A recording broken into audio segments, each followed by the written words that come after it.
Dan kita nggak bisa terus-menerus membela kebanyakan orang tersebut dengan sebutan oknum. Karena memang yang melakukan hal tersebut banyak. Dan ketika kita hanya sebatas menyebutnya sebagai oknum, maka rata-rata dari mereka akan membela diri dengan menunjuk orang lain hingga enggan berkaca atau mengoreksi diri mereka sendiri bahwa apa yang mereka lakukan itu salah.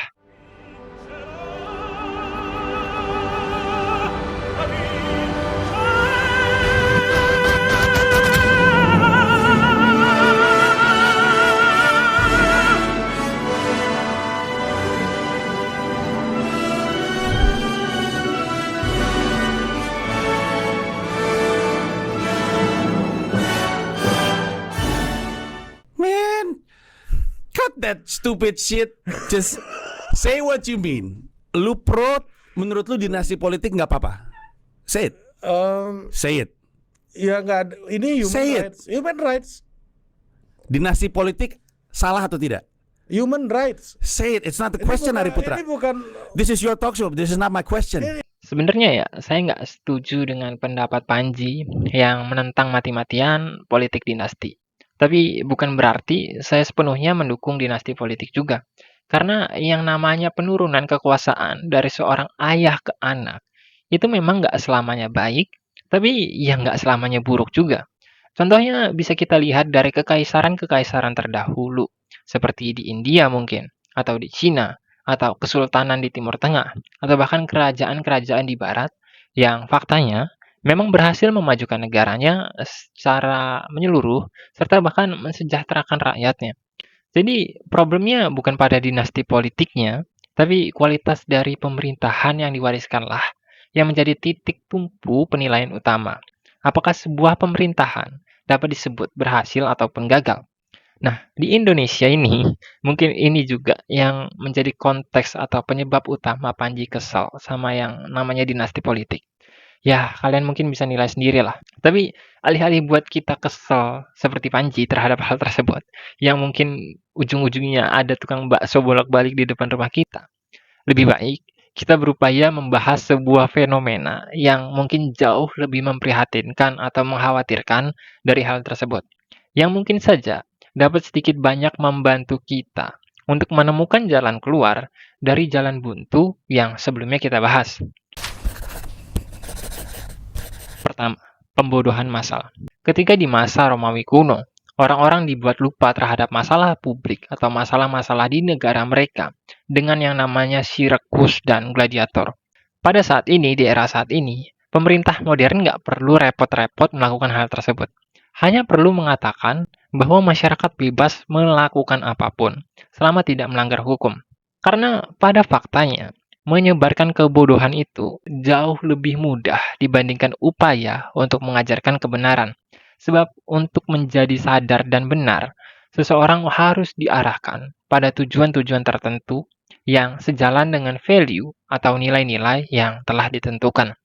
Sedangkan untuk menyebarkan kebodohan, seseorang hanya harus membiarkan orang lain hidup sesukanya atau menjalani kesehariannya dengan beragam aktivitas yang digemarinya, yang sesuai dengan ego dan sisi gelap manusia. Dan hal tersebut adalah apa yang kita temui dalam masyarakat kita sehari-hari saat ini. Dan belum selesai sampai di situ. Situasi tersebut mengantarkan kita pada poin yang kedua, yakni ketika negara menjadi sebuah rumah sakit jiwa dan penjara.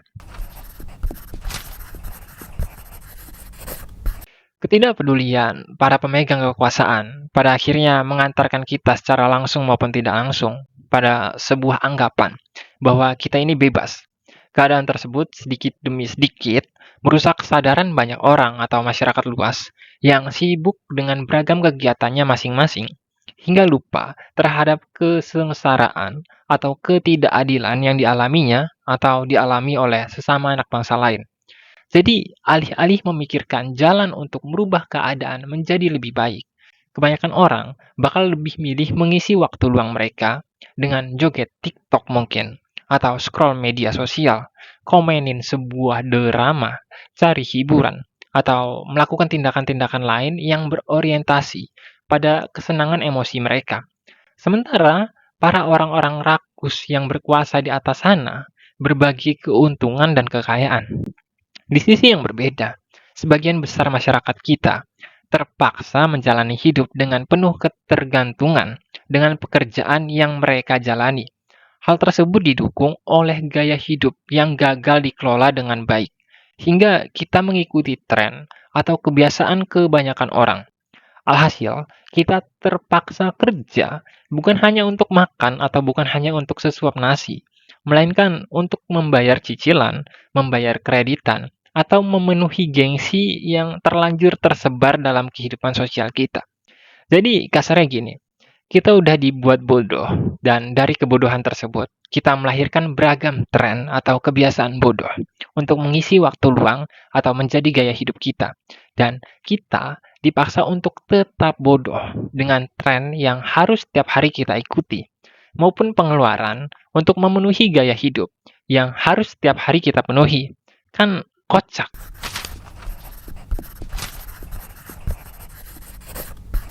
Buat kalian yang belum pernah dengar istilah anarkisme, intinya anarkisme itu adalah sebuah pemahaman yang tidak mempercayai adanya sistem pemerintahan atau kekuasaan.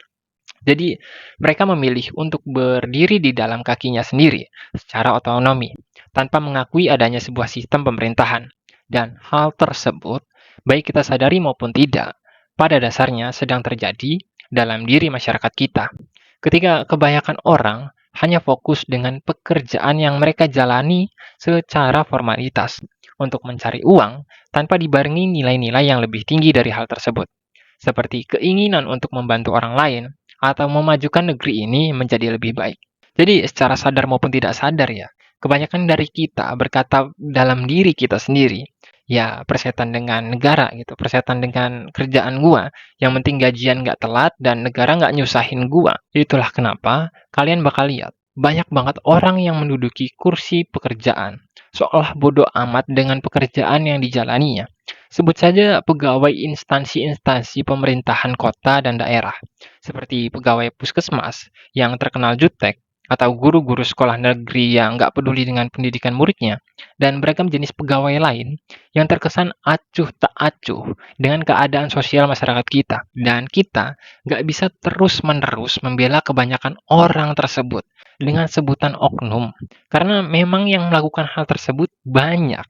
Dan ketika kita hanya sebatas menyebutnya sebagai oknum, maka rata-rata dari mereka akan membela diri dengan menunjuk orang lain hingga enggan berkaca atau mengoreksi diri mereka sendiri bahwa apa yang mereka lakukan itu salah. Semua tindakan tersebut mencerminkan absennya nilai-nilai kebangsaan dalam diri masyarakat yang hanya memikirkan dirinya sendiri, hanya mementingkan ego dan gaya hidupnya sendiri, dan melupakan sesuatu yang jauh lebih besar, yakni upaya untuk membangun bangsa ini menjadi bangsa yang lebih bermartabat dan masyarakat yang lebih baik.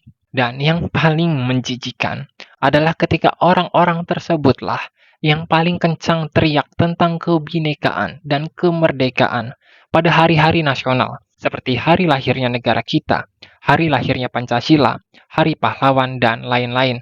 Kan bullshit anjir. Sekarang kita semua udah tahu masalah kita itu nggak sesederhana ganti presiden atau penolakan terhadap politik dinasti. Karena kita bisa lihat sendiri dari atas sampai bawah, kehidupan masyarakat kita sedang berada dalam situasi yang benar-benar menyedihkan. Para anak muda yang tidur nyenyak dengan kebodohan dan orang-orang tua yang menutup mata dengan kerasnya batu di kepala mereka. Jadi, apa yang harus dilakukan? Well, pertanyaan tersebut tentu sangat besar untuk seseorang yang mungkin bukan siapa-siapa seperti saya. Untuk mendapatkan jawaban tersebut, maka dibutuhkan banyak pihak yang sadar terhadap keadaan yang terjadi dan berusaha merubah keadaan dengan melalui apapun kegiatan baik yang dapat dilakukan. Jika memang jadi pegawai pemerintahan, ya jadilah pegawai pemerintahan yang baik. Jika memang jadi masyarakat, ya jadilah masyarakat yang peduli terhadap realita yang kita hadapi dan membiasakan diri untuk berbuat baik pada sesama. Tapi bagaimana jika kita sudah melakukan yang terbaik, namun pihak yang berkuasa masih melakukan beragam hal negatif? Jawabannya adalah dengan meliterasi diri kita sebanyak mungkin yang dapat menjadikan diri kita sebagai masyarakat yang cerdas hingga mampu untuk melontarkan kritik yang baik dengan cara yang baik dan bijaksana. Dan jika hal tersebut masih juga gagal, biarkan suara-suara dari bawah tanah melakukan tugasnya. Tapi jujur, saya masih percaya bahwa masih ada pemimpin atau calon-calon pemimpin baik di luar sana yang paling tidak mampu membantu upaya perubahan secara nyata dalam jalannya hidup masyarakat kita. Sebenarnya masih banyak yang bisa kita bahas, seperti kita yang tidak pernah jera dengan politik uang dan terus-menerus hidup dalam kekotoran namun menganggap diri kita bersih, kemudian mencari kambing hitam untuk semua dosa-dosa kita, dan topik-topik lain yang bisa kita diskusikan bersama. Tapi saya rasa untuk saat ini cukup karena mungkin sudah terlalu panjang. Sekian Kausalitas yang Hening, sampai jumpa.